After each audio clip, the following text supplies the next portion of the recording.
Dito tayo magsimula kay Bongbong Marcos, kay Vilma Santos at kay Batman. O yan, pasok!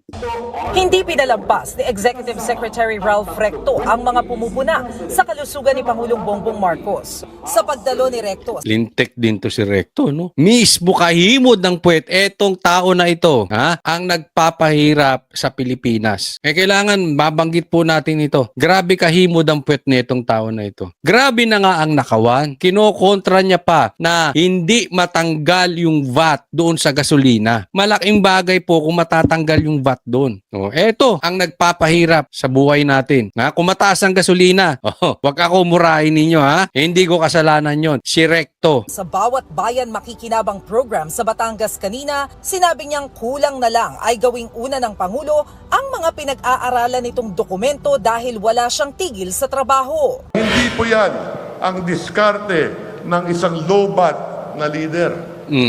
Tulad Hindi siya lobat, ano siya? High bat. High na high si Bongbong. Kasi ang pinag-uusapan dito yung yung kalusugan ni Bongbong Marcos. So hindi daw lobat, ano siya? High bat, high parate. ng paninira ng kakarampot na lagtutay ang mga isip. This is a high energy. High energy. Totoo yan. Taas ang kamay nung naniniwala si Bongbong Marcos ay high energy. Yung energy niya galing sa pagka-high. Walang uppers pala, no? Uppers. Iba tama ni Bongbong Marcos. High energy. Presidency of a healthy leader. Walang wheelchair, walang tungkod, at hindi uugod-ugod. Uy, ganun. Healthy ka na, basta walang wheelchair, walang tungkod, at hindi uugod-ugod. Meron nga ako nakita, nagbabasketball pa, na stroke. Yun na ba, sukatan, magpa-check up. Magpa-check up, tas maglabas ng medical bulletin, di doon magkakaalaman. Huwag ka ngang Pagtitiyak pa ni Recto, tutugon siya sa utos ng Korte Suprema tungkol sa petisyong dapat sumailalim sa hair follicle drug test sa PBBM at isapubliko ang medical bulletin nito. Kasama si Recto sa mga pinagsusumite ng komento.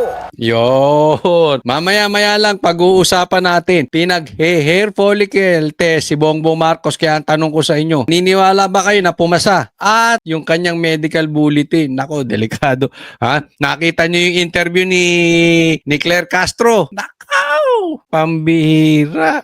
Parang galit na galit. Daig niya pa ang asawa ni Bongbong Marcos. Grabe talagang makasipsip itong mga to. Pero may balita tayo kay Claire Castro. Ito balita ko lang naman. Hindi ko alam ang totoo. Patakbo daw senadora. Uy, pambihira. Kaya pala kasipsip mo kay Bongbong Marcos. Sige na, hindi ka naman mananalo. Kolektahin mo na lang lahat ng campaign funds para kasama ka rin sa Team Payaman. Nakita naman ninyo, kayo, Malacanang press corps kayo. Hindi nga ninyo kaya sumabay sa Pangulo pag siya tumatakbo.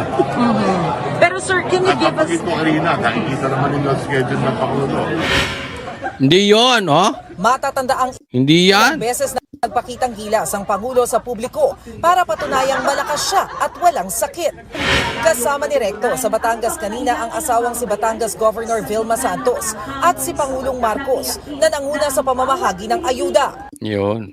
Bukod sa tig 10 kilong bigas na pinamahagi sa mga Batanggenyo, may tig 100,000 pesos din kada barangay na ilalaan para sa 5 estudyanteng mapipili na maging scholar. Mabalikan po natin yan Dito muna tayo. Okay? Namimigay sila ng bigas. Tigsa 10 kilo. At merong tigwa 100,000. Di umano ang balita. Pangako ni Bongbong Marcos na bibigyan kada barangay. Pero ang pagkakadinig ko dyan ay 200,000 pesos.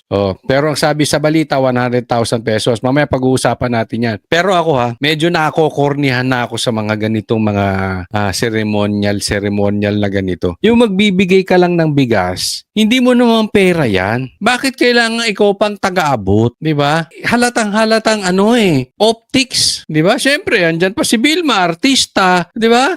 Nung nakaraan, si Isko naman, artista, may hatak. No? Kailangan pa ba na mismong presidente. Alam mo, sa laki ng problema ng Pilipinas, tapos mag-iikot ka sa bansa na mamimigay ka ng paganyan-ganyan, you are wasting your time. Sa panahon ngayon na kailangan natin yung agarang solusyon sa pagbaba ng presyo ng gasolina, ng krudo, ng bilihin, ng panggrocery, ng kuryente, matinding nakawan sa gobyerno, itinuturo ka pa nga ni Tambaluslos na ikaw ay isa sa mga mastermind. Ang dami na pong problema ng Pilipinas, pati krimen. Inuubos mo yung oras mo, kakapicture, punta ka sa isang probinsya, punta ka sa isang lugar, namimigay ka ng bigas na hindi naman kailangan ikaw mismo. Tama na yung isa, tigilan mo na yan. No, nakita na nila namimigay ka, ayos na. Pambihira, oh. Pulong Marcos na nanguna sa pamamahagi ng ayuda.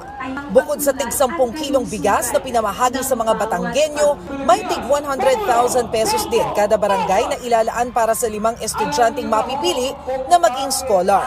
Makakatanggap sila ng tig 20,000 pesos mula sa Local Government Support Fund. Magandang makita at nakakatuwa na malaman na kayong lahat ay magtatapos dahil sa aming itong bagong programa namin. Kaya kailangan Magtatapos dahil sa bagong programa 20,000 lang. Pambihira. ma-develop na kayo na pagka kami wala na, kailangan nandiyan kayo, handa kayo.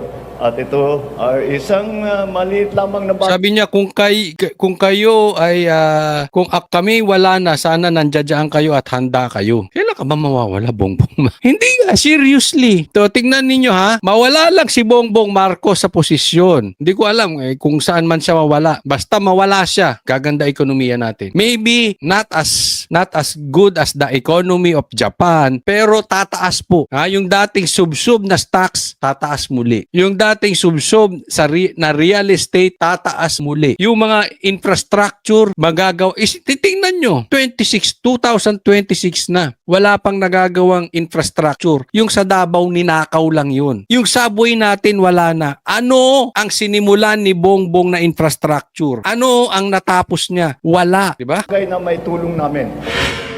Hindi na nagsalita pa si PBBM tungkol sa paratang ni Vice President Sara Duterte na binabackupan umano niya si dating Senador Sonny Trillanes kaya malakas ang loob nitong magsalita ngayon sa Kongreso. Backup din umano ni Trillanes ang ani Duterte na law bender na mga kongresistang tumanggap ng mga mali-malitang pera. Wala rin daw alam dito si Recto. Hindi ko alam yung last minute, pero sa dami ng mga travel authority, nangyayari talaga yan na a day before na ilalabas natin. Ang sabi hindi na daw sumagot si Bongbong Marcos doon sa komentaryo ni Sara na binabackupan niya si Trillanes. Hindi siya sumagot. Pero ang sasagot sa kanya yung sekretary niya. Huwag mong sabihin na hindi mo to pinupuna. Duwag ka lang, Bongbong Marcos, punahin. Diba? Ang kailangan mo magtago sa saya ni Claire Castro. Yan naman ang totoo Diba? Magtago ka dyan sa brief ni Recto. Sila ang sumagot. Totoo naman Kaya nga ito si Trillanes, yung katapang-tapang mo ngayon, pag upo ni BP Sara, huwag kang tatakbo, huwag kang aalis ng Pilipinas dahil pagtatawanan kita 1,000 isang tuwa. Buong bansa, tatawanan ka, animal ka. Huwag kang makatakbo-takbo. Diyan mo pakita kasi takbuhin to si Trillanes Di ba ano pa yan dyan sa Oakwood? Ang sabi naman naihi sa pantalon, di umano. Takbuhin naman yan. Nagpunta-punta dyan, tas nagsuko-suko rin naman. Naduwag. Ganyan din gagawin niya pag upo ni Sara, kaya saka ka magdadadak Trillanes Pag upo ni BP Sara, baka naman pambira, pag upo ni Sara, wala ka rin. Takbo ka. Alis ka ng bansa. Tama si Sara, kaya lang matapang yan si Trillanes dahil backup ni Bongbong Marcos. Tingnan natin, kayong mga vloggers, kayong mga politiko na ang tatapang ninyo. Dahil andyan si Bongbong Marcos, tingnan ko tapang ninyo pag alis. Lipat kayo. Sasabihan ko kayo, kaliwat kanan, 1,000. Araw-arawin ko kayo, balimbing, balimbing, balimbing, balimbing, balimbing. Or na ilalabas natin. Nagbabalita mula sa frontline. Kaya kayo huwag kayo makabali-balimbing. Kayong mga vloggers kayo dyan.